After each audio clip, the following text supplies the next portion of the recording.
Okay, so in the last video, we talked about all of the supplies you need and the pressure you feel because you don't want to get caught with your pants down when the poop hits the fan. And kind of think of it like driving your car through rush hour.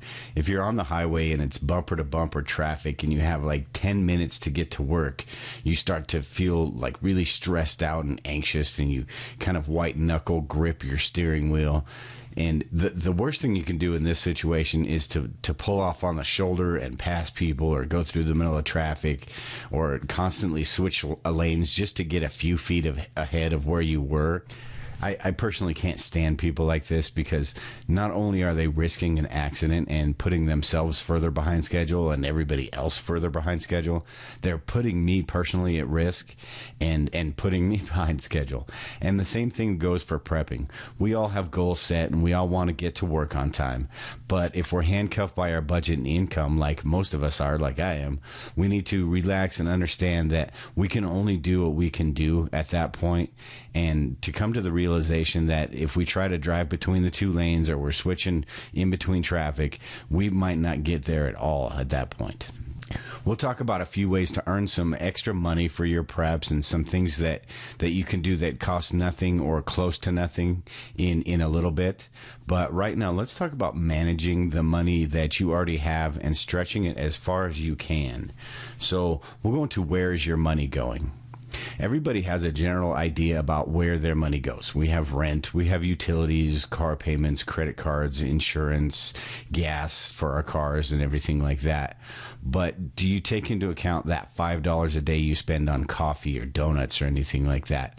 Or the $10 you spend here and there on snacks and fast food? You'd be shocked at how quickly all of these add up in a course of a month. If you spend just $5 a day on this little miscellaneous stuff, over the course of a month, those unnecessary items add up to $150. And that's $150 that you could use to build your supplies, or even buy that new water filter you want so bad.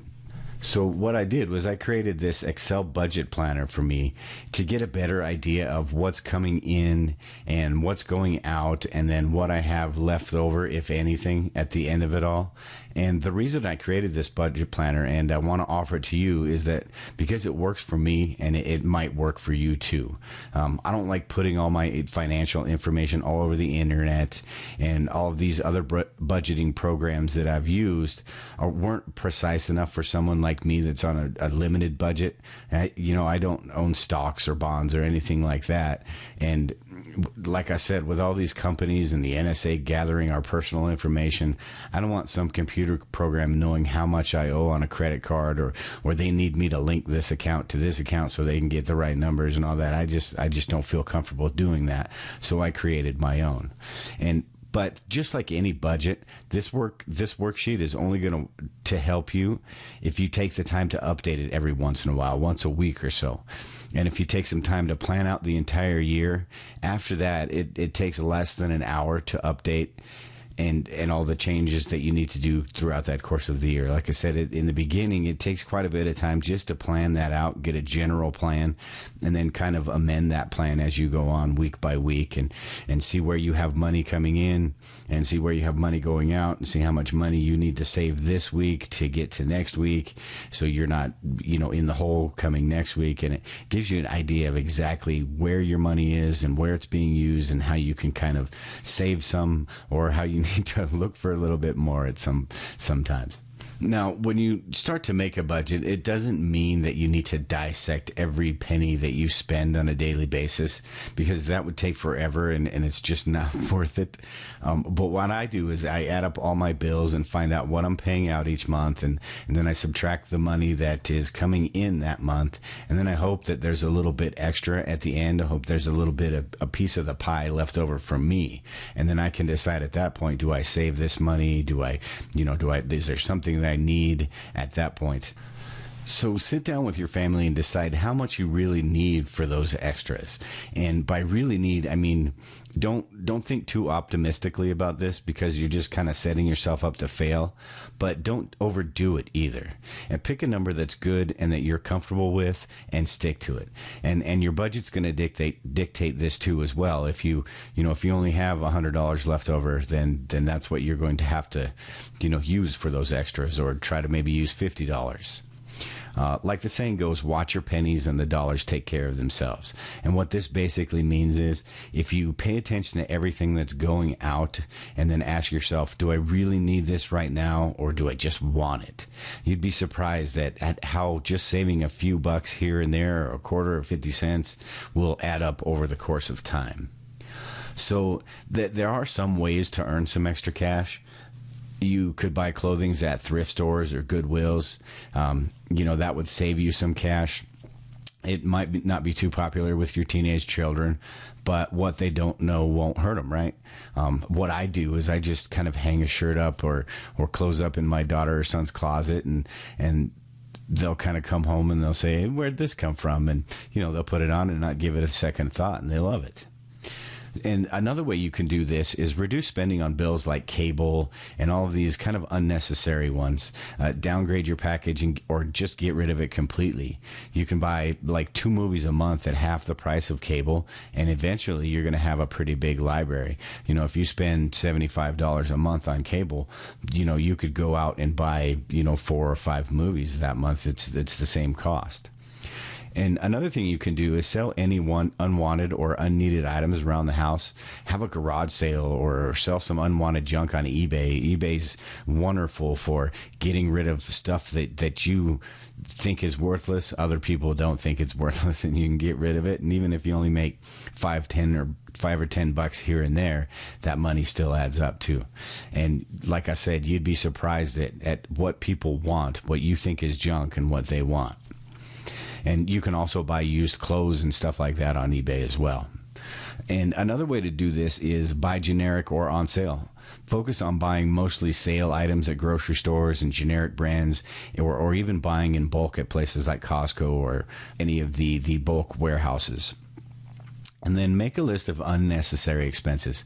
Expenses like magazine subscriptions, or if you get the newspaper and you never read it, or any unnecessary reoccurring bill that maybe you signed up for something online, and ask yourself, do I want this really bad, or do I need this really bad? And anything that you really need, keep those bills. But anything that's just a want, maybe put those aside if you can't afford it, and then reduce your budget that way. Another way is to just put something off. When you feel that impulse to buy something, the new shiny toy, make yourself wait a couple days and see if it still feels right after that, and if you still feel like you need it. And oil companies already have enough money, so kind of plan your trips to the grocery store or anything like that a little bit more efficiently. With gas prices, it may be even a good idea to store some gas when those prices are low, because what they do is they raise the prices up outrageously, get everybody all angry, and then they lower them back down to what was even more than you were originally paying in the first place. But everybody's not so upset because it went down 50 cents, even though 6 months ago it went up $1. So you're still paying 50 cents more. So just plan your trips a little more wisely and reduce your fuel consumption. And then turn the lights out. And this seems pretty obvious, but any of you that have children know exactly where I'm going with this. You keeping your house at a constant temperature, turning the TV off, and turning the lights off all add up over the course of a month. And teenagers are notorious for just kind of leaving the TV on and they're not even watching it, or walking out of a bedroom or the bathroom and just leaving the light on. And then avoid credit cards like the plague. It's far too easy just to put it on credit these days. And if you have the mentality, if you can't afford it, you don't need it, then that'll put you a little bit better off. And this is how people are getting rich these days, by taking advantage of our I want it now mentality. If we have credit card bill, if we have a credit card bill of $1,000 at 25% interest, you would pay $250 on the interest, and that's $250 for absolutely nothing. And if you did, all you did was pay the minimum payment each month, you would be paying on that card forever. So get away from credit as much as possible. And like I said, budgeting better and knowing where your money is going is a great way to do it. And that's why I created the budgeting planner worksheet that you can find below for Lisa and I, because it just helps us get a good grasp on where exactly all of that money's going and where that little bit of extra money is that we could be saving is, and try to figure out how to keep that in our bank account. And then remember, knowledge doesn't cost you a penny. Learn skills like gardening and canning that can save you money on your grocery bill in the process. And, while you're learning these valuable skills, you become more self-reliant without spending all the money on the new toys and gadgets and supplies and all that. And, you'll be better off than you were in the first place. And not only that, when you have a garden full of tomatoes or something like that, you don't have to go to the grocery store and buy those, and you can save yourself $5-10 here and there. And that's the goal, right? Now, let's do a quick recap real quick and then check out that budget planner. And if you have any questions about that, feel free to email me. If you're not really good with Excel, there's a video that I'll put in there too that goes through how to use Excel, the really basics of Excel. But remember, you don't need everything all at once. Prioritize your needs and work those around your budget. Don't work your budget around those needs. And like the saying goes, watch your pennies and the dollars will take care of themselves. Don't buy those candy bars while you're standing in line at the grocery store, those little impulse buys, because that little bit of extra money will add up over time. And then create a budget and stick to it. It's a lot easier to save money when you know exactly where it's all going, and when you have everything laid out kind of in front of you. It's a lot easier to find places to cut where you're spending. And then look for some ways to earn some extra money for your preps. These things could include eBay or Craigslist, or even starting your own home-based business and selling the skills you already have. Lisa and I started making horse jumps because people are willing to pay out the nose for those, and we're not one of them. So we decided we were going to be cheap basically and make our own. And in the process of doing this, we found out that other people are willing to buy them because they don't want to pay out the nose for them as well. So that has done pretty well for us. And whether you use this budget tracker or not, that's fine. Just figure out a way that works best for you to keep track of your money and know where it's all going.